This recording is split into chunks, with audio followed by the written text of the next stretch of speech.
Thanks for listening to Star Lores. If you like the show, please consider subscribing and giving a 5-star rating and review wherever you listen to podcasts.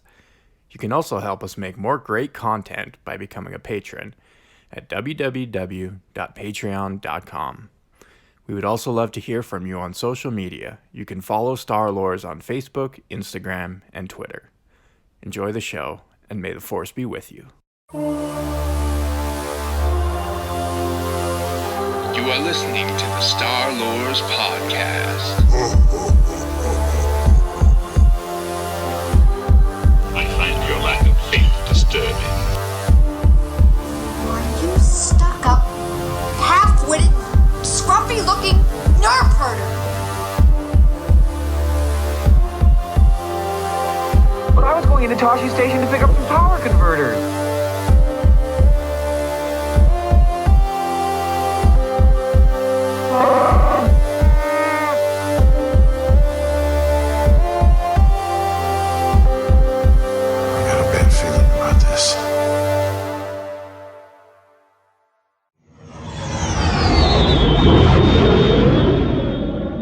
A future written in the stars. There will be heat and death and resurrection. A seed will quicken. Will it burn or shine? Will it think and create or be ruled by fear and destroy? The voice of Qui-Gon in Anakin Skywalker's mind, circa 15 BBY. Across the eons, many seers have glimpsed the role that Darth Vader would play in the galaxy's destiny. These Force premonitions were seen by Jedi such as Cornelia, Yoda, and even Anakin Skywalker himself. The first known prophecy, of which Vader may be the subject, dates to 12,000 BBY. This and related prophecies about a chosen one were summarized by Jedi historian Tion Salazar.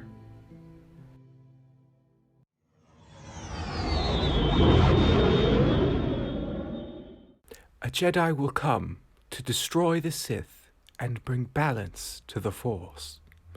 Tion Salazar, circa 40 BBY.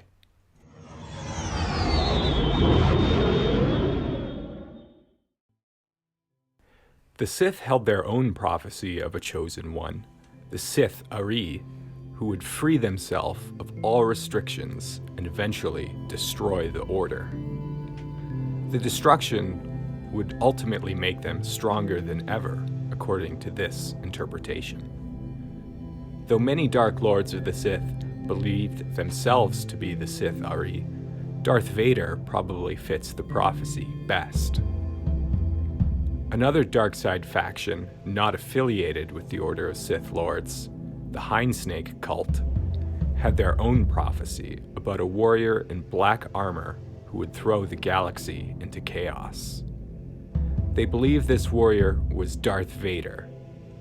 Their soothsaying did not warn them of their own death at the hands of Vader, which is what happened when he met them and learned of their prophecy.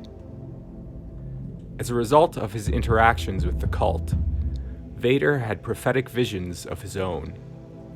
He saw himself overthrow his master, Darth Sidious, and the galaxy plunged into chaos afterwards.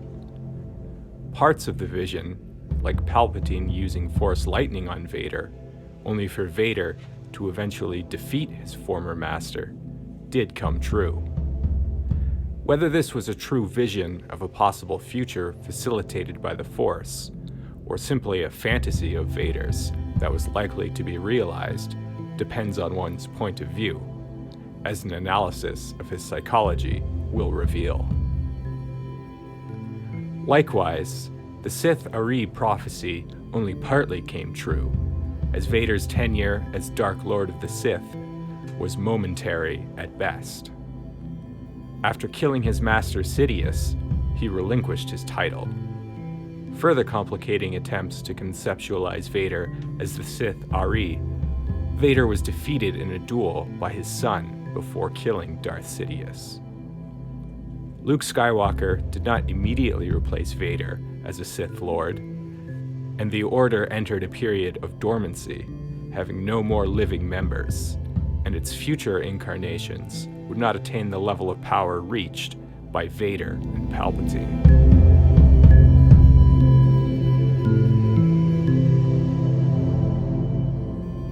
The Miraluka Jedi, Canilia, had a lesser-known prophecy involving a Sith artifact, the Mira Talisman, around 3900 BBY. The blind Jedi saw how the talisman would go on to affect the lives of Vader, Luke Skywalker, and Darth Vader's descendant, Cade Skywalker.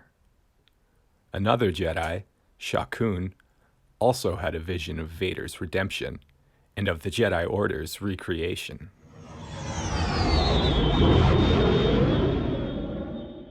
Sired by darkness. Anakin, Chancellor Palpatine is evil! From my point of view, the Jedi are evil! Well, then you are lost!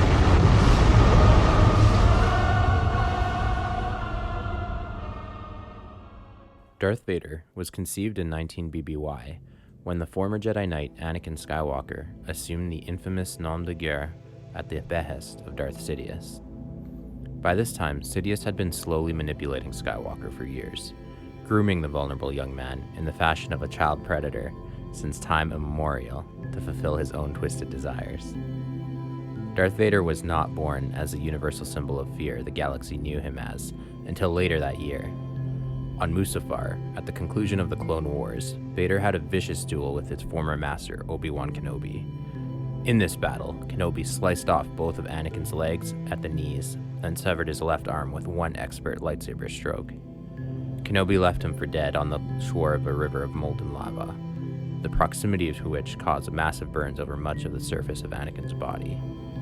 Most of these injuries never fully healed. This incident also caused significant, permanent injuries to his respiratory system, and he required a vocoder to communicate effectively for the rest of his life. In a sense, Anakin Skywalker died on Mustafar, and the wrecked shell of his body was thereafter filled by the dark side, and by the persona of Darth Vader. Vader himself would say that Anakin Skywalker was dead and gone, attempting to distance himself from his Jedi past. Obi-Wan even agreed with Vader's self-assessment, considering him so brutally changed from Anakin as to be a different person, a person who, in effect, killed Anakin through his decisions.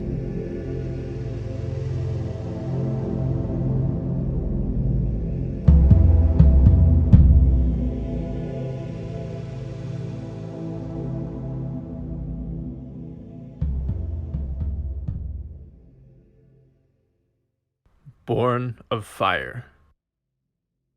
Following the duel on Mustafar, Anakin's crippled body was taken to the Surgical Reconstruction Center on Coruscant by Darth Sidious. Once the cybernetic enhancements to the severed limbs, his respiratory system, and other internal organs were replaced in part, and he was encased in black armor and an iconic black helmet, and Darth Sidious informed Vader that Padme was dead, Darth Vader, as the galaxy would come to know him, was born. Sidious did not ignore the possibility of betrayal by his new lapdog. There has been much speculation that Vader's armor and life support systems were specifically designed to be cumbersome and limit the threat he could pose to his master. Any mention of Anakin Skywalker was removed from galactic records by the Imperial propaganda machine. Given how extensively Skywalker was involved in the Clone Wars and other Jedi operations, this was no simple task, and must have involved a small army of slicers and spies. After 19 BBY, few living people other than Sidious, Kenobi, and Jedi Master Yoda knew of Vader's origins, or the Jedi hero, Anakin Skywalker. Darth Sidious ordered the medical droids at the surgical center to keep Vader awake during the complex and painful surgical procedures needed to integrate him into his life support system and armor. This was possibly done in order to increase his rage, which is a known accelerant for dark side energy. Alternatively, Sidious may have done this as yet another subtle manipulation, further breaking Vader psychologically and making him more pliable and subservient. The mechanical limbs, for example, were crude and heavy, and not the most sophisticated examples of cybernetics that the Empire almost certainly had access to. Additionally, cybernetics are known to dampen force sensitivity. At the same time, many parts of the suit were imbued with Sith alchemy, no doubt at Sidious's request, making what power Vader retained dependent solely on Darth Sidious. Vader's helmet interfaced with his nervous system by way of needles inserted into his scalp and transmitted information into the computer in the chest-mounted control panel. The fact that needles were inserted into his flesh is further evidence that much of Vader's suit was designed sadistically by Darth Sidious. There is no reason to use such an invasive procedure to gather this kind of electroencephalographic data, as it can be easily and safely recorded using electrodes attached to the surface of the scalp. Higher fidelity EEG data could in theory be recorded by penetrating the skull and having electrodes contact neurons directly, but this would not be medically feasible. Brain function data was transmitted to the computer terminal on his chest, which in turn controlled his life support systems. Vader issued commands to the life support system via the control panel. For example, he could administer drugs to himself, regulate his breathing, and alter his vocoder through the control panel. To provide additional protection, and perhaps to compensate for his loss of force aptitude, the helmet was also imbued with Sith sorcery. The lenses of the helmet allowed Vader to see the infrared and ultraviolet light spectrums, which contained a heads-up display which projected information about atmospheric conditions, local biosignatures, and other tactical data. The HUD was controlled by movements of the tongue and lips. The collar on the armor was outfitted with feeding straws that provided RepMed Vitapaste, though Vader had the option of feeding intravenously, as the Vitapaste was unpalatable. Vader's vocal cords were irreparably damaged on Mustafar, and the Dark Lord's signature deep voice was created by a vocoder attached to his collar that detected muscle movements in his throat and amplified them through a speaker in his face mask. Without this enhancement, his voice would have sounded strained, quiet, and raspy due to the effects of smoke inhalation and a scorched respiratory tract. His voice, like the rest of his suit, was designed specifically to intimidate and cow subordinates and enemies. The suit was so cumbersome that Vader had to completely retool his fighting style to accommodate it. This took years of practice and physiotherapy before he could move and fight with anything resembling the alacrity and skill of Anakin Skywalker. His extensive injuries combined with the force-inhibiting properties of the suit permanently handicapped Vader's skills as a Sith. The armor did offer advantages over the more organic body of General Skywalker, however. The mechanized limbs conferred greater strength and stamina than their biological counterparts. Dursteel armor protected the entirety of his shoulders and upper chest. This material was resistant to blasters and energy blades, and presumably most other small arms he might face. His abdomen and organs were shielded by a plastoid girdle. To protect the rest of his body, he wore a body glove made of blast-dampening, fire-retardant, and anti-corrosive material. His gloves were a fusion of Sith enchantments and Mandalorian armory, and in addition to providing some limited protection from energy weapons, provided an additional boon to his already frightening physical strength. His boots, like his chest plate, were forged from durasteel and also contained magnetic technology for use in microgravity environments. Even his cape offered additional protection for combat, being made of an armor weave material. Like Stormtrooper armor, Vader's armor was climate controlled. It carried its own air supply and was capable of protecting him in space. Another combat advantage provided by the suit was a customized cocktail of Sith alchemical drugs, injected at will as the need arose. Having lost his lightsaber on Mustafar, one of Vader's first projects was forging a new weapon. His next model resembled Sith lightsabers of a previous era, and was based on Darth Sidious's weapon. The handle was bulkier and wider than most used by humans to accommodate the added girth and reduced dexterity of his gloved hands. It made use of a red synthetic crystal, which the Sith traditionally viewed as superior to the natural power crystals utilized by Knights of the Jedi Order. His updated saber style was a combination of lightsaber forms. Given that his most vulnerable body part was now his chest-mounted life support unit, the defensive aspect of his new style focused on protecting his center of mass. Offensively, he made use of strikes that did not require raising the arms above the head. This means that Vader had to use this powerful robotic arm to generate power strikes with small arcs, and precise movements of his wrists for short, fast inside work. Due to his shoulder armor, overhead strikes could now only be performed with significant difficulty. The style Vader eventually mastered was a refined version of the Gem-So lightsaber form, which incorporated elements of the Juyo, Ataru, and Soresu forms. This conglomeration of styles allowed Vader to compensate for the limitations of his mechanoid body while exploiting its advantages.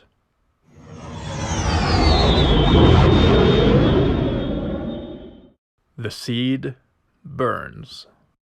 To the outside observer, Vader may have appeared to be a fanatical lapdog of Emperor Palpatine, but the truth is more nuanced. To start with, the Sidious-Vader apprenticeship was cast in the rule of two mold.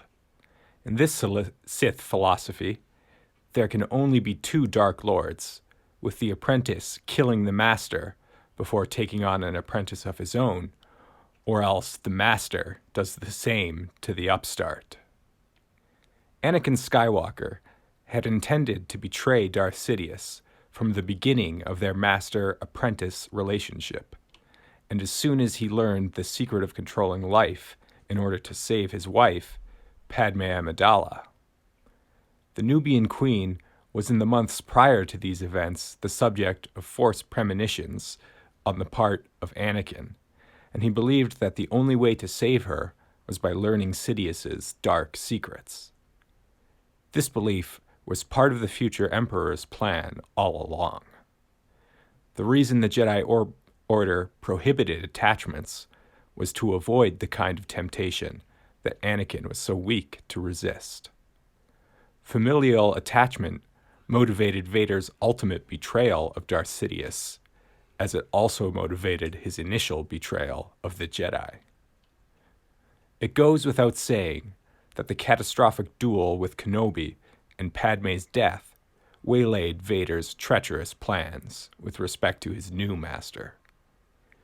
Amidala's death also killed much of Vader's will, and he thereafter allowed himself to become an extension of his master's will. Sidious overestimated his control of the cyborg, however. Years later, the seed of hatred planted by Sidious would sprout, and Vader took his revenge in 4 ABY. Psychopathology. Following the conclusion of the Clone Wars, Vader was a damaged man, physically as well as psychologically. He exhibited frequent bouts of rage and unpredictability, and was often violent, sometimes to the point of murder, towards subordinates. Given his position in the Empire, there were never any clinical consequences for his otherwise pathological behavior, so attempting to label the Dark Lord with a provisional diagnosis is futile. Furthermore, no diagnosis of any kind can be made for any individual without a clinical interview by a trained clinician. Instead, reference will be made to those mental illnesses which Vader's more extreme maladaptive behaviors are symptomatic of. At the very least, a person who is taken away from their family as a young child to be trained to kill, who then endured near constant combat conditions for 3 years, is likely to have difficulty adjusting to a life of peace.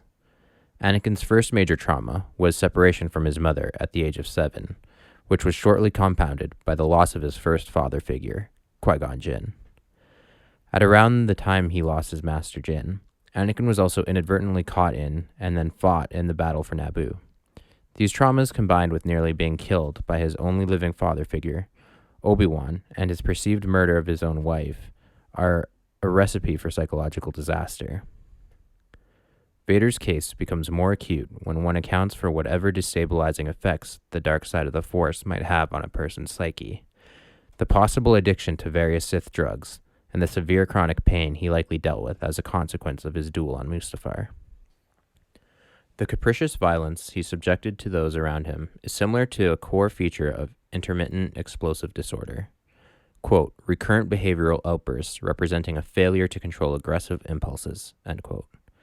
His ability to quickly order the death of thousands of beings without a second thought bears a resemblance to antisocial personality disorder, where an individuals display a, quote, pervasive and persistent disregard for moral, social norms and the rights and feelings of others, end quote.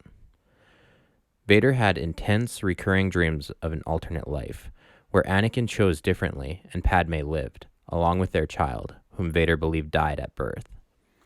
Each time this dream recurred, Vader would wake in a state of severe depression, perhaps driving further violent behavior and further disassociation from his past identity. The proceeding fit well into the category of persistent complex grief disorder, where the person's, quote, feelings of longing are often accompanied by destructive thoughts and behaviors, as well as general impairment in resuming normal life, end quote. The fixation on his past grew to an obsession with erasing that past. Even Darth Sidious considered Vader's fixation on tracking down and killing Obi-Wan and the other scattered Jedi an unnecessary distraction to consolidating control of the galaxy. In the early years of the Empire, revenge became an all-consuming pursuit. Yet because of the resources, authority, and freedom from prosecution provided by his rank, the clinical impact of this obsession was moderated. Like many people with personality disorders, Vader exhibited an external locus of control. That is, he believed that his horrible actions were the result of Jedi treachery, and they left him with no choice but wanton child slaying at the Jedi Temple, and the similar immoral actions that took place afterwards. It was the Jedi, he believed, who made him paranoid and angry enough to assault his wife. Vader took no personal responsibility for his actions for many years. Post-traumatic stress disorder, major depression, and addiction to certain psychoactive chemicals, all disorders for which Vader was at risk, can predispose an individual to experiencing a psychotic episode. The primary feature of this psychiatric condition is a disconnection from reality that includes hallucinations, delusions, bizarre or irrational behavior, and speech that is nonsensical or difficult to understand. Vader experienced all of these symptoms while on a mission to the world of Atoa. In the midst of carrying out the rescue of an Imperial officer, Vader had a vision of Padme, which included auditory hallucinations and affective lability.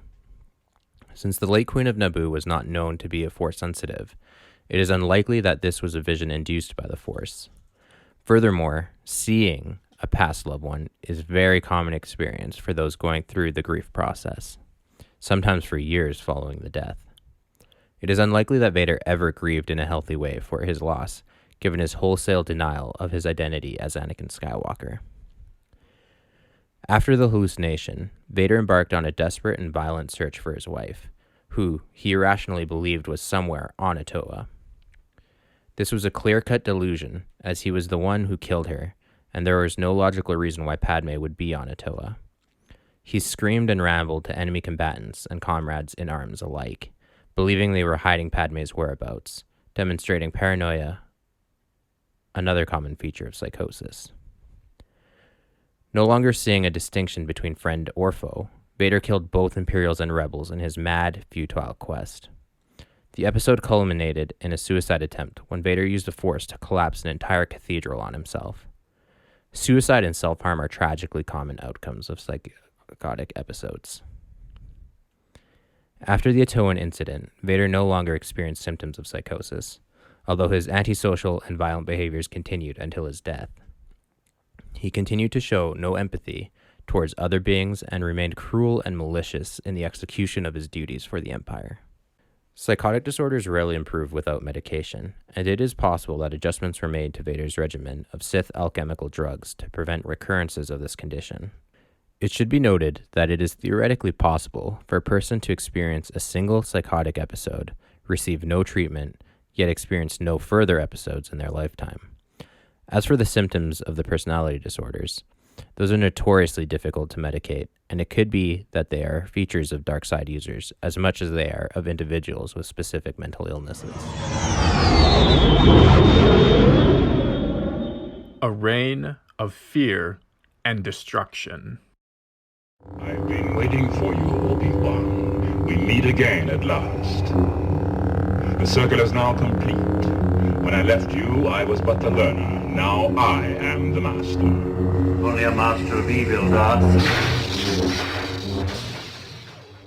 The Galactic Empire followed a pattern common to many dictatorships, particularly in their early years.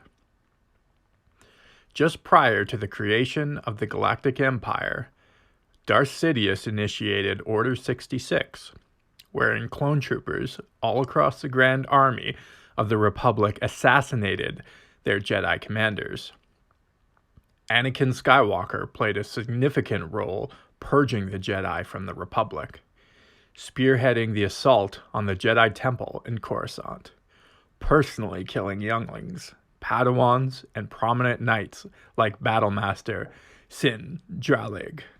A great purge of political dissidents, malcontents, and enemies of the state, both real and imagined, followed. Darth Vader took the violence of the Temple Massacre to the galaxy at large, as he scoured space in his hunt for Obi-Wan Kenobi and any other survivors of Order 66. The killing did not stop when the Jedi were gone, and along with the 501st Legion, sometimes referred to as Vader's Fists, Vader traveled the stars, quelling rebellions, executing political prisoners, and tightening the Empire's stranglehold on the galaxy.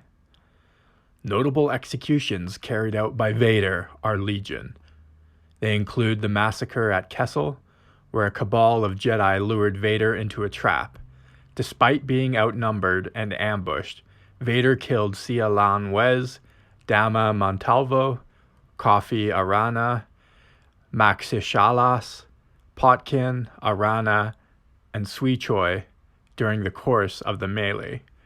Vader lost a cybernetic arm and leg, but these were simply replaced with identical, cumbersome models.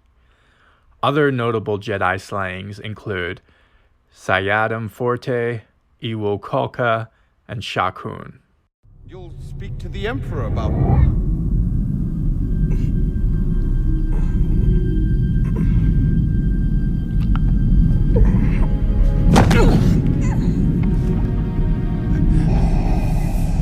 Be careful not to choke on your aspirations, Director.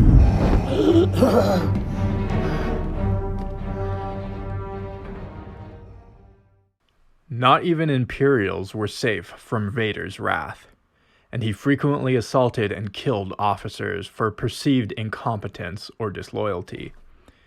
Even members of the Admiralty were subject to the Sith's anger, and he would physically abuse them with the Force, or even kill when it suited him. Although there is hardly a rank or station in the Imperial hierarchy not assaulted or murdered by Vader at some point, he generally treated stormtroopers the best. Perhaps he trusted or respected these soldiers for their clone army heritage, and all the battles he fought alongside them as Anakin Skywalker. From 19 to 17 BBY, Vader was a principal commander of the reconquest of the Rim. This military campaign was focused on obliterating separatist holdouts from the Clone Wars and, quote-unquote, liberating worlds previously resistant to or uninterested in being members of the Galactic Republic. It represents Vader's greatest achievement as a military tactician. Vader was responsible for many massacres that can only be considered war crimes. On Atoa, he ordered every civilian old enough to hold a weapon to be killed and burn the city to the ground. On Faline, he obliterated a city with a population of 200,000 to contain an accidental outbreak of a bioweapon, the creation of which he was responsible for. He played a significant role in pacifying the Wookiee homeworld of Kashyyyk, alongside Wilhuff Tarkin. The labor of the enslaved Wookiees was used to construct both Death Stars. There is an additional flavor of horror to these actions when one considered Anakin Skywalker's personal history as a liberated slave. This behavior makes slightly more sense in light of Vader's attempt to distance himself from the biography of Anakin. It is perhaps only by believing that he was someone else, some sort of machine of the Emperor's, that he could carry out such atrocious actions as wholesale enslavement. A complete catalog of Darth Vader's war crimes could likely fill a holocron. Vader retained some of Anakin's skill, particularly in the areas of piloting, engineering, and a fearless approach to combat. Though he was the highest-ranking person in the Imperial military's chain of command, he thought nothing of personally leading troops into battle, and preferred it that way. His equipment loadout on ground missions included merely his lightsaber and his armor, as he believed, and proved, that all he needed was those tools and the power of the Force to defeat any enemy. Though he was the captain aboard warships such as Executor, Vader frequently relinquished command when they engaged enemy forces. Instead, he led squadrons of TIE fighters in his own advanced prototype, the X-1. This fighter had a shield deflector and hyperdrive, unlike standard TIEs, and the design was conceived of by Vader himself when he realized a more powerful fighter was necessary to dogfight with Rebel X-Wings. The design was never mass-produced, but insights from its engineering were used to produce later models of Imperial fighters, such as the TIE Interceptor. Vader's primary residence was in a castle on Coruscant, and he also owned and sometimes resided in Bast Castle on Vizhun. During the Galactic Civil War, Vader's vehicle of choice and home away from home was Executor, a newly minted class of starship eponymously classed as an Executor-class star dreadnought. This vessel dwarfed its Imperial and Victory-class counterparts, and had a minimum crew complement of 50,000 beings. Executor, like the Death Star that preceded it, exemplifies the Empire's obsession with raw military power and physical presence. Executor's design resembles a dagger, allowing nobody to doubt that it is a weapon. If Executor was unsheathed in a system, death was sure to follow, and it inspired fear similar to the Death Star. Colossal ships like these, built on near-cosmic scales, are as much propaganda pieces as war material. Their function is intimidation, as much as destruction. They scream to the galaxy that those who built them control the stars, and all of the beings that orbit them. Executor was no slouch in the destruction department either, and had thousands of turbo lasers capable of destroying all life on the surface of any inhabited planet, and had enough troop and vehicle carrying capacity to launch a full-scale planetary invasion. While his competence as a frontline warrior is unassailable, there is some questions as to his abilities as a commander. Yet, masterful tactics are not necessarily required when one has the raw firepower, manpower, and callous disregard for the sanctity of life displayed by Darth Vader. He was like a force of nature, capable of wiping out entire species and permanently changing the face of entire planets and cultures. A specific example of such cultural manipulation was the Nagri people of Hanagar. Here, Vader poisoned their worlds, causing an ecological collapse.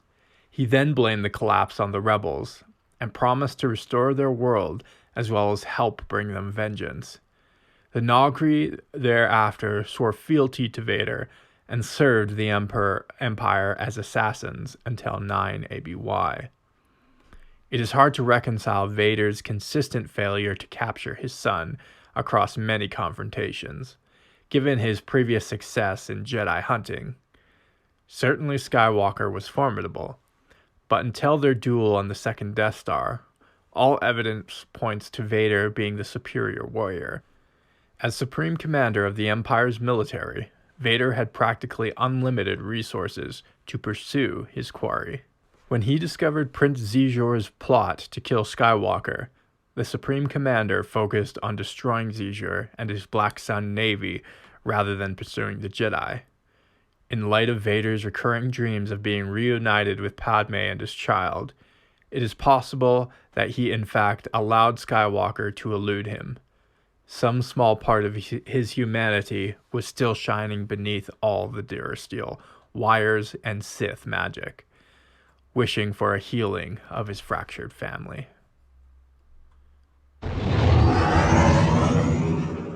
Regicide. In order to fulfill his long-term goal of overthrowing and killing his master, Lord Vader trained several apprentices, such as Tau, Enix Davian, Galen Merrick, and the latter's clone. Given the incredibly dangerous and monumental task he was training them for, their tutelage was fraught with hazards. To a being, each one was eventually killed or else betrayed Vader in the end. All endured great suffering under their Dark Master's tutelage. Once Vader learned that his child had not died during birth, but was in fact the rebel pilot who destroyed the Death Star, he set his sights on recruiting the Ronin Jedi. Vader dreamed of taking vengeance on Darth Sidious, together with Luke, for the circumstances he orchestrated that led to Padme's death. However, Skywalker would not give in to the temptation of the dark side and the will to power as his father before him. Luke met his father halfway, distracting Sidious aboard the Death Star 2 long enough to give Vader an opportunity 23 years in the making. While torturing Skywalker with Force lightning, Vader approached Palpatine from behind, hoisted the frail Emperor's body up above his head, and threw him down a large shaft. According to some, this betrayal fulfilled the prophecy of the Chosen One, as the Order of the Sith Lords died with Palpatine and Vader aboard the Death Star 2. Though he was injured in the preceding duel by Luke, it was the contact with the Force lightning swirling around Palpatine that killed Vader. The life support control unit mounted on his chest was particularly vulnerable to electrical discharges. This may have been another liability designed by the Emperor, a failsafe should his apprentice betray him. In his last moments, Vader assumed his birth name, Anakin Skywalker, having made peace with his vile past. His corpse became one with the Force, leaving his obsidian armor and cybernetics as his only remains. Luke Skywalker brought the armor down to the moon of Endor and cremated it in the traditional Jedi funerary ritual.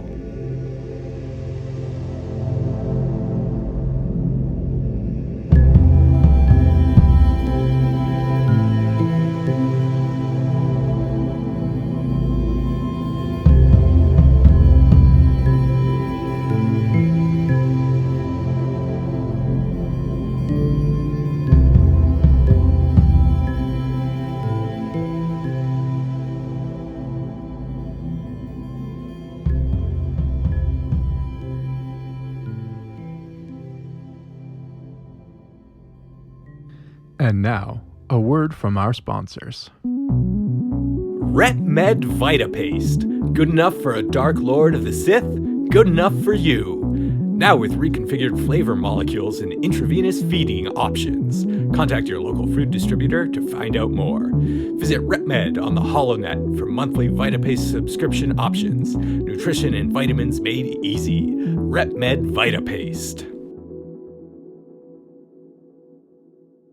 Welcome back again to the Millennial Falcon, and for our segment, A Certain Point of View, where we discuss the content of the episode that we just went over.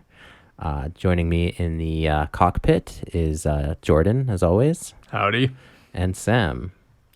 This is socially distant Sam Swaim here. There's no more social distance than the void of space. That's right. We are as isolated as you can get. We are 4 parsecs away from Earth. Darth Vader. Big episode. It is a big episode for a big man. Just some random sort of Star Wars ephemera I came across as some alternate names for lightsabers, and some of George's original scripts were laser swords and the incredibly lame laser batons. Sounds not very lethal. That's a non-lethal setting on the lightsaber. Did no one think of laser saber? Yeah. I think laser batons would have been a serious mistake. Laser swords is a laser scimitar. Ooh, there's actually light whips. Oh yeah. In the Star Wars lore, there's one. I won't spoil it because she's a really important character later on, but there's one Dark Lord of the Sith that has a light whip instead of a lightsaber. That's very cool. So Vader was like the supreme commander of the Empire's military, which is something me and Christian kind of went back and forth on this a little bit. It's like, was he I always thought that he was sort of outside of the chain of command. Imperial hierarchy, yeah. But I actually looked it up on Wikipedia, and it does appear that he was the supreme commander. Yeah, he had I think he exists in both realms, where as Sidious's enforcer and apprentice, he is outside of the Imperial power structure, the same way the whole Sith, the Emperor is both the Sith Lord and a political figure as well. So yeah, it seems like Palpatine is kind of more the president, if you will, and then but he's also like a high priest behind of a religion that only has one other follower, or the Grand Ayatollah, let's call him. Yeah. And then the Vader is more like the military leader. Yeah, so that's Vader's political role as well. Yeah, so he exists in both spaces as well, where he does fall into the Imperial hierarchy as well. Yeah, he's pretty close to there's only a couple of other people that may or may not outrank him. I'd see it more as they're on the same level and can tell each other what to do. Grand Moff Tarkin being one of them. Yeah. But the Moffs were not military commanders though, right? They were political governors. So that's where it gets blurry again. But it's it's blurry because it's a totalitarian regime, exactly, right? So what's the difference between a political they still position? Command military assets. Yeah. So yeah, we'll dive more into the power structure of the Empire on our Empire episode. Mm-hmm. But it is interesting to see where Vader stands in that hierarchy. Right. And as far as his performance, let's give Vader a performance review. You get at your job every 6 months. Careful, you might get force choked. In the sort of the Lao Tzu art of war sense of the term, was Vader a good general in that he was effective and sort of won his battles with the least expenditure of resources on his part and in the most efficient way possible? Or was he just a blunt instrument that was kind of used by the Emperor? And it's he's so powerful, you don't need to worry about advanced tactics and being efficient. He becomes a wrecking ball. Because he's just a wrecking ball. And that's what he does. He just blows everything up. I think both. He's a hammer and everything's a nail. Yeah. Yeah. I think both can, again, be true at the same time. I think because he has the vast resources of the Empire at his disposal. A little thing I was maybe a little confused about that with Vader in the scripted portion with Vader being described as not necessarily the greatest strategist. I meant to take that out, but Oh, did you?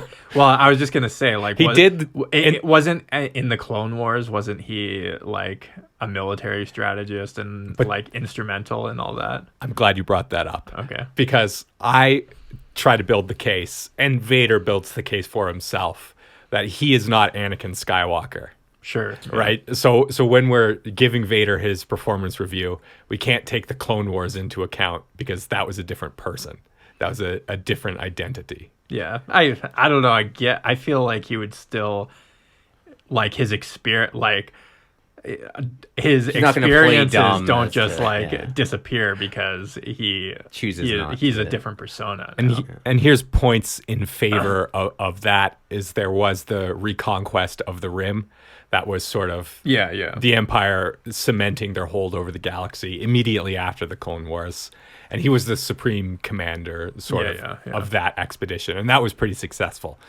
My argument for him not being a very good commander is, I guess it's primarily around the fact that, I mean, he was so often putting himself in danger, and he's like the supreme commander, which I get that he's invincible basically, and he knows he's invincible, so he can do that. But I mean, how good are you even going to be at battlefield tactics when you're actually fighting and not stepping back? And how much of battlefields were effectively operated by the generals and the commanders who were under Vader while he was out slaying rebels? So well, I can see like a justification for his stark change in like strategy from Anakin to Darth Vader. And one would just be the political goals of the Emperor, being they wanted to intimidate the galaxy and they wanted to strike fear. So it like for political reasons, it would make more sense for him to be the way he was as Darth Vader, rather than like a careful strategist. You know? Politics often curtails military strategy. Like even in real life. I would argue too. One, he can set up battle plans and then engage after the fact. Granted, a good leader would also be able to adapt to a changing battlefield situation. I would just think that you'd want your head tactician to be watching the battle unfold, right? Yeah, which with advanced galactic technology in Star Wars, like they would be able to compensate, I think, a little bit for that. Like their communications would be really good. Their ability to create holo maps and really detailed battle space planes, right? And I'm sure Vader's lenses could get tactical information sent to him. But at the same time, he executes a lot of generals and admirals for failure, which implies that he left them in command and they screwed up, and isn't that just kind of a sign of him being a bad manager? That he's like leaving incompetent people in charge all the time? Maybe his standards are so high that like they're almost is also everyone is going to fail. But then only the best will rise to the ranks, right? Who knows? Except for they didn't, because he killed them all. And then also my case for him being a bad general is because Marvel originally did the Star Wars comics, right? The classic Star Wars run. Yeah. And they filled in a lot of that between A New Hope and Empire Strikes Back material. Yeah. And in those episodes, in those comic books, it's pretty much like a weekly Saturday morning cartoon type thing of Luke Skywalker evading Vader yet again, yet again. Yeah. And then even if you discount it rhymes. So Luke probably got away at least a dozen times from Vader, from him being like almost there, and then he skates away. And then even if you say, oh, well, that's just silly Saturday morning cartoon stuff, there's still material like what's that comic book called where they go to Mimban? Splinter of the Mind's Eye. Yeah. Where is again... Well, that was a novel too. Yeah, and it was the first Star Wars novel. Yeah. Where it's again Luke Skywalker getting the better of Darth Vader. Yeah. That's also... I mean, Luke Skywalker's got to be an exception, It's not that you're bad at your job, it's that someone's just better than you at X job, So it's not maybe fair to say that Vader is a bad general only because Skywalker seems to evade him so frequently. It's kind of like the Worf effect, right? Where he can't open doors. Yes. Doors are Klingon's worst enemy. No, but like, you know, in order to make someone else look better than you, you know, you're supposed to be the big tough guy. And then to make someone actually be a believable threat, they make the big tough guy look weak, right? Kind of like, oh, Vader's this big bad. And then, but Luke keeps escaping, and because Luke is such a hero, right? So I wonder if there was intended to be a little bit of like an element of like force luck in that. Like yeah, and that's how you could read him. into it. Yeah, is like, you know, Luke's got the Force on his side. Yeah, it's almost that fate wouldn't allow it. You know? Right. And then there's also Vader. Vader's a very complex character, and sometimes, like, you know, just from seeing him as this big wrecking ball, you like think he's always there to intimidate, always there to kill, but he's actually a deep thinker, and he could be playing a bigger, longer con, which again is a point in favor of being a good general because he's playing the long strategy. Yeah. He's letting the rebels escape to find their base, right? Yeah. He's, you know, and you know what? Even then, he called out the Death Star's weakness. Now that I'm thinking back to New Hope, he knew that the Death Star was, you know, that Tarkin was being overly confident. Yes, and technology. Yeah, where he and was so like he got all so about fed the up. He's like, Force, you know what? I'm going to deal, as Vader does. I'm going to deal with this myself, and gets in a TIE fighter. Yeah, you know, because he knew, he's like, you know, this is a real threat. You're underestimating them. Yeah. So again, I think that speaks to General. I was gonna call him General Skywalker. Darth Vader knows, you know, strategy. He knows military tactics. He knows. Yeah. And maybe he doesn't rely on them because, like you said, he knows his capabilities. And the nature of the Stormtrooper Corps too is to be a hammer. Yeah. So, you know, knowing, you know, he's playing to the Empire's strengths. Yeah. So yes, reducing casualties isn't an operational objective of his, right? Yeah. It's like, I don't care how many men it costs. I just, you know, I'm going to complete my objective. Policy, exactly. Yeah.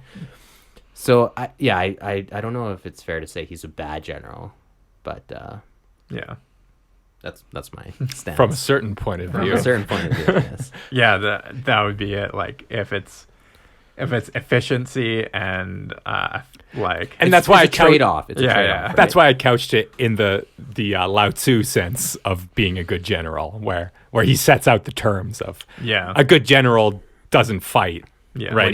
Because he can maneuver before the battle so well that the enemy's just going to give up and not even bother right. fighting. But if your actual objective is to kill people, you're right, exactly. It's like, well, not fighting is not a win. You can't be a general. You can't be a Lao Tzu general. Yeah. So maybe we're just playing with a different definition of a good general. That's possible.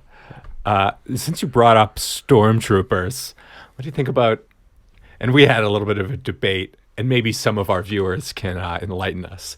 I could only find one instance of Vader ever killing stormtroopers, and that was actually like self-defense.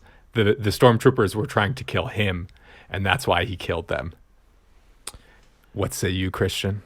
Yeah. So this got really murky because, you know, now in the present sense, you always got to pick apart what is legends, what is canon. Yeah, I think so. In it happens in canon. In canon, it happens a lot, but not in legends. Yeah. As far as I can tell, he does kill in stormtroopers. like the new comic run. Yeah, basically. Yeah, he kills quite a few. Yeah. He does kill also in the video game The Force Unleashed. He does kill a number of Imperial officers and frontline troopers. That's what I'm saying, though. He kills officers all the time, but not stormtroopers. He does kill stormtroopers in that instance. Not in the video you sent me.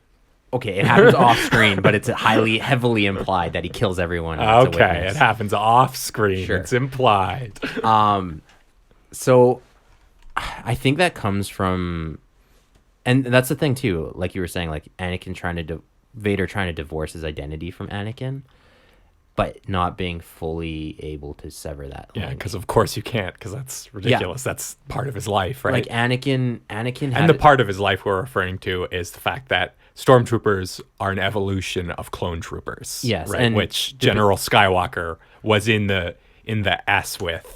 All during the Clone Wars. Yes, exactly. And he developed very strong relationships with many clone troopers. Yeah, he actually, and this is an interesting thing when we're talking about identity, is I think General Skywalker was like one of the first people to start telling clones that they had an identity and a personality and were valuable as people, and gave them names and stuff. Yeah, it definitely was very much tied to Anakin.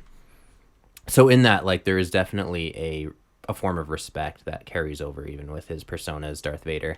He has a respect for frontline soldiers. And being like a frontline leader, as Anakin, as Darth Vader, he likes to be in the mix, be that his personality or the type, his capabilities. But he is a frontline soldier.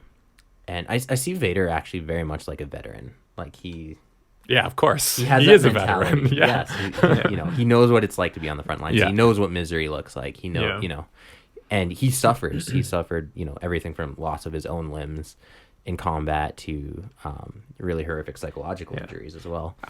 One more maybe just speculation about the reason why he goes into the front lines like that too. Could just be perhaps like just his own internal mental torment is like far too difficult to handle, and all he can do is just take action, and not be like sidelined. But he also does that a lot as General Skywalker, though, during the Clone Wars. Enough. Like, Obi-Wan's constantly chiding him and scolding him for... Maybe he just gets a rush from the battle. Yeah, and he just likes to fight. Yeah.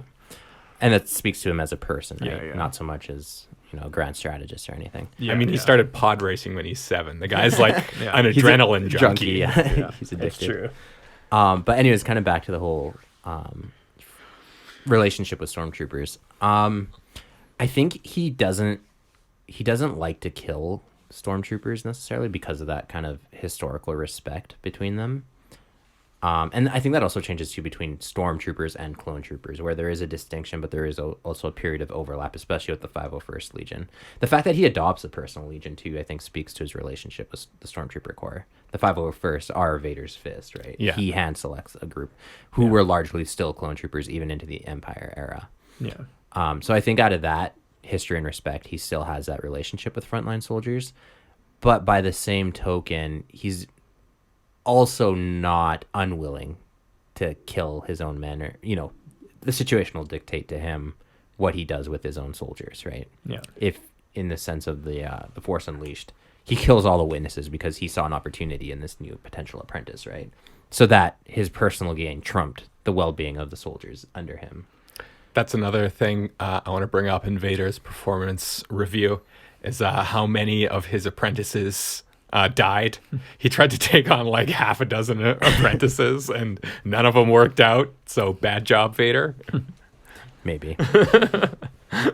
I'm just saying, on paper, how many apprentices did he take and how many worked out? I'd only say a handful, if not only a couple of actual apprentices. The others were tools. I think that also speaks to Vader's character. Like, he uses people, he uses assets as tools for a bigger, better objective. He does this quite frequently, right? Even with his own son, it's hard to tell. Does Vader want Luke out of like a personal affinity for his own son to rule the galaxy with him, or is he using him just as a tool to overthrow the Emperor, right? It's hard to tell with Vader what his personal objectives are versus what his strategic objectives are. And sometimes, like he can use one to disguise the other, right?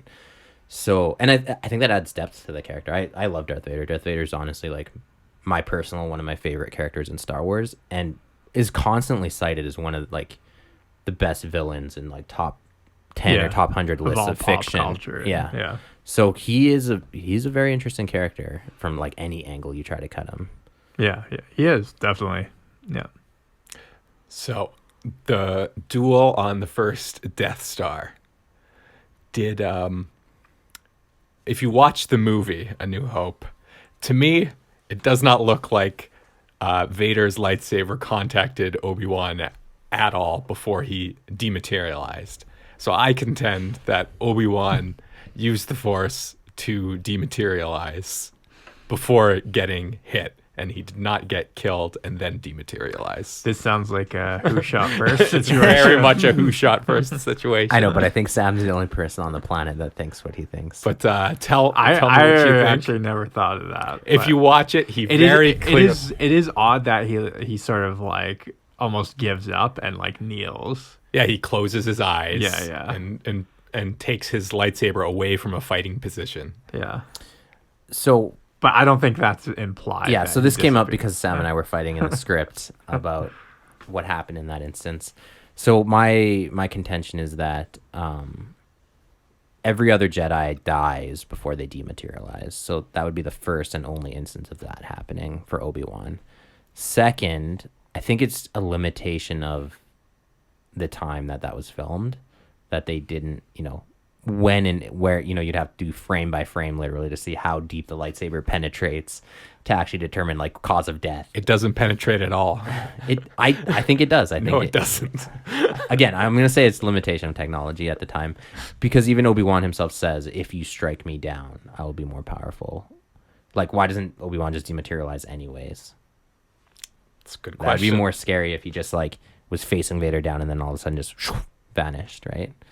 So I had a couple other points too, but I can't remember them off the top of my head. I think it's a stretch to say. I think it's an interesting speculation, but I think it's a speculation. Yeah. Unless there's some sort of like other material evidence, that sort of explains that more. I go with just he was sliced down and immediately disappeared. My contention. Well, here's the thing though. Like Qui-Gon got stabbed, right? And he didn't dematerialize, but he didn't die right away. And that's also when he got stabbed. But they do burn his body though. Oh, that's right. You don't necessarily have to dematerialize. This would probably be a better topic for a different episode. But you don't, your physical form. Well, maybe it makes sense because Darth Vader happens the same thing. It was a little inconsistent for him not to for Qui-Gon not to dematerialize. Maybe not. So I don't believe you have to dematerialize in order to come back as a conscious element in the Force. I just think it's an aspect of it. But why would some people? I'd have to do more research into what the technique actually is and what it entails, and maybe it's not written. I don't know. Is it a technique or it is a technique because Obi-Wan is and Yoda too? Yeah, exactly, and it's because at the end of Episode 3, they say that Qui-Gon learned this ability, and it's implied that he teaches Obi-Wan and teaches Yoda as a Force ghost how to essentially come back as a ghost. But it's not. It's not also the only time Force ghosts appear. It happens a lot in, in the EU. You have tons of both Sith and Jedi ghosts that come back in different, and it's different. And that's the reason why Qui-Gon doesn't. I'm just trying to remember. He doesn't come back in the films, but he does make a presence in the EU, yes. Even though he didn't disappear. Exactly. So that's why I'm saying it's not a hard and fast rule on your body needs to dematerialize.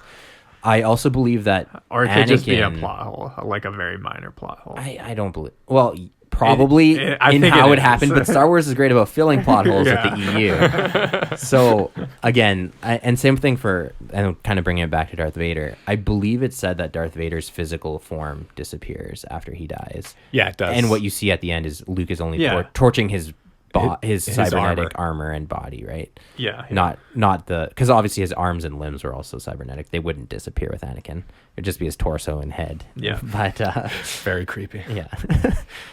So shouldn't his Force ghost then have no legs and no arms? No, because then you'd have like Qui-Gon with a hole in his chest, and Obi-Wan half sliced to his heart, and not Obi-Wan though, because he disappeared before getting sliced.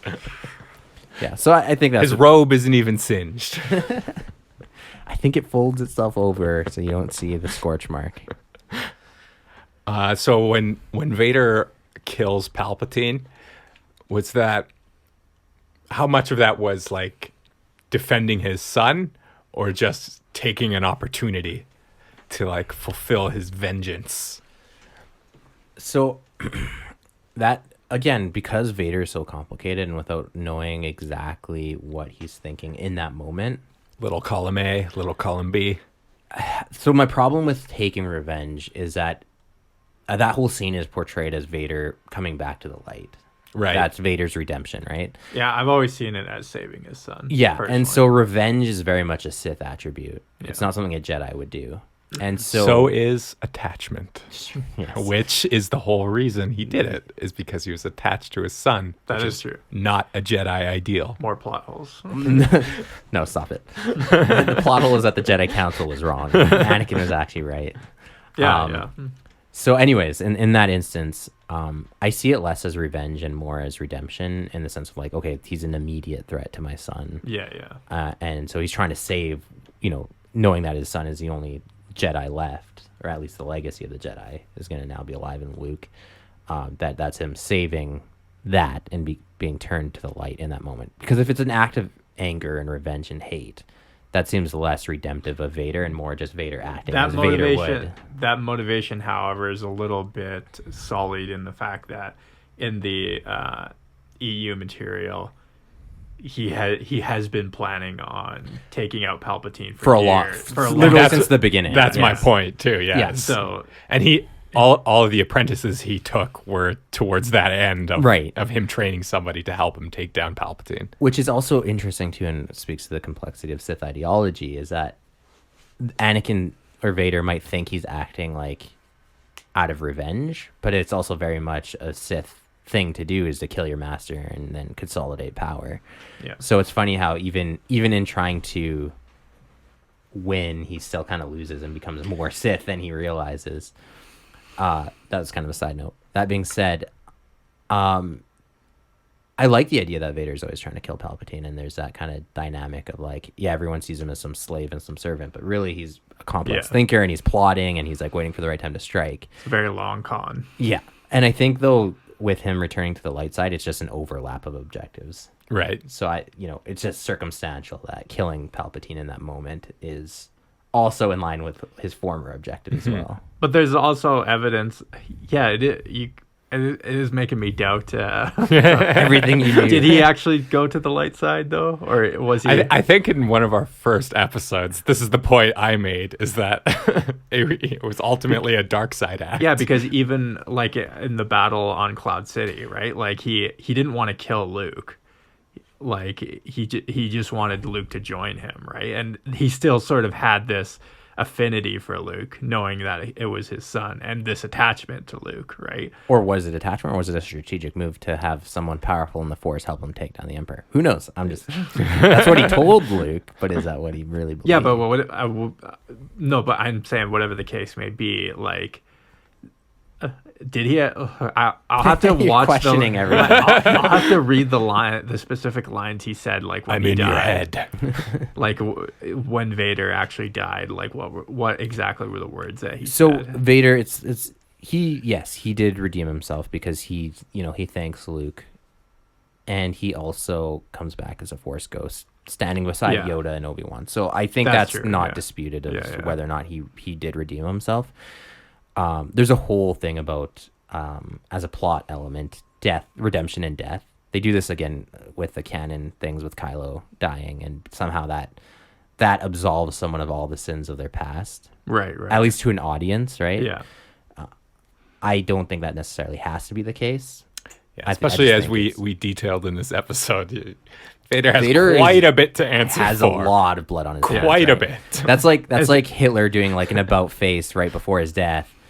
It doesn't absolve him of everything. It's like the done. Christian idea of like redemption. You can be forgiven of all your sins no matter what you did. Yeah, but you can't escape the consequences. But in the afterlife, as long as you like believe in Jesus or what have you, you can go to heaven, right? Like there isn't necessarily you go to Jedi heaven. Yeah. there isn't necessarily like a punish, though it depends on whose theology, but there isn't necessarily a punishment for sins as long as you've like confessed and believed. Yeah. You know? Yeah, and it seems that almost like the what Force happens works in Vader. a similar way. Yeah. Yes, because although Vader killed and did a lot of horrific things. Yeah. We can't you just make a light side. You just make a bedside or a deathbed conversion. And then everything is forgiven. Yeah. And again, I think that's more of a moral philosophical question versus like, can he still be held accountable? Suppose that Vader survived, right? He would still probably be tried as some kind of big war criminal. For sure, yeah. Maybe not in like the happy ending of Star Wars, because everyone would be like, "Oh, look, Luke's dad is back," and they want to have the audience wants to have a happy reconciliatory ending. Right. But in reality, I mean, if it really did happen that way, he very well may, okay, cool, you're redeemed, I guess, but you're still going to jail for the rest of your life, or executed, or whatever. Whatever. I don't see the Republic actually. We'll have to do an episode on the judicial system of Star Wars, because I don't see the Republic carrying out executions. They must have after the second Death Star destroyed. I bet you they executed them. I don't think so. You don't think so? I don't think so. We'll have to look. I don't think it's in line with Republic. Yeah, because later on, the Galactic Civil War doesn't technically end until like 40 ABY, and they actually make a truce with the Imperial Remnant then, and then the Imperial Remnant and the Alliance kind of merge into one entity. Right. Yeah, it's complicated. Yeah. But, yeah. All right. Well, I see the Hapes cluster is coming up fast, and I've got to disengage autopilot and bring this bird in for a landing. We'll see you guys next time You are listening in the to Millennial the Star Falcon. Wars podcast. I find your lack of faith disturbing. Are you stuck-up, half-witted, scruffy-looking nerf herder? But I was going into Toshi Station to pick up some power converters.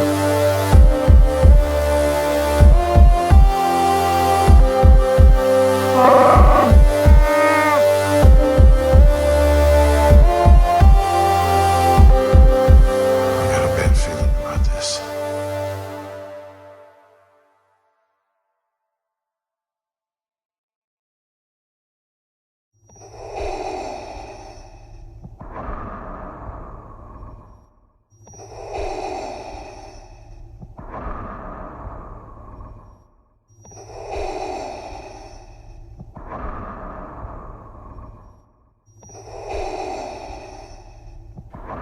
Take a deep breath in and exhale gently.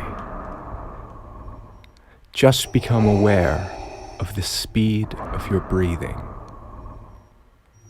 By breathing deeply and slowly, your body and mind gradually relax. Take another deep breath in and exhale gently.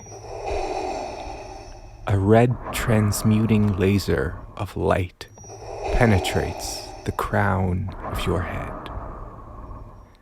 The laser incinerates any positivity, any security, or sense of safety.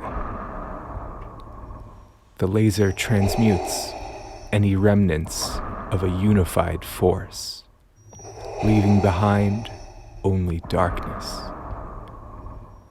Keep calling on the deep red to vaporize any thoughts of comfort. Call on it now with the chaos of your thoughts.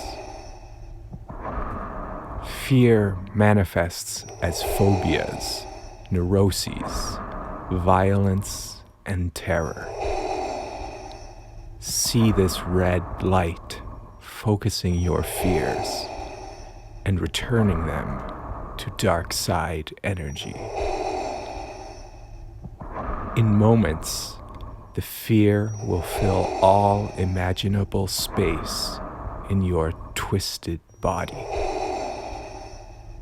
Demand that the darkness seals you and shields you from the light.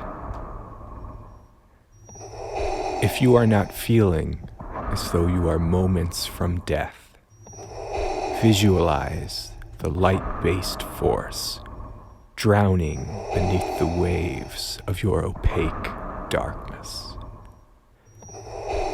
This light can no longer touch you.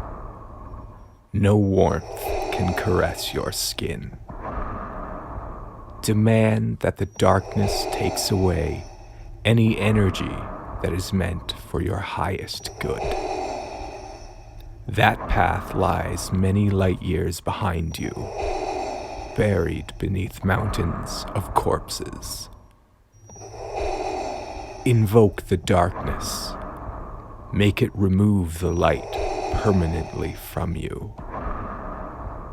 Visualize the red light sealing your darkness and pain, festering so that only hate-based energies may enter your body. Hold misery in your heart. Allow this feeling to expand out from your heart and expand throughout your body. Condemn the light for its weakness. Remember that we are slaves to the Force until we embrace its darkest aspect. Disrespect and subjugate the free will of others, as is the right of the Sith, given by the dark side. Whenever you are happy or content, remember your broken body, your dead wife and son. Over time, your peace will erode, being replaced by the power of the dark side.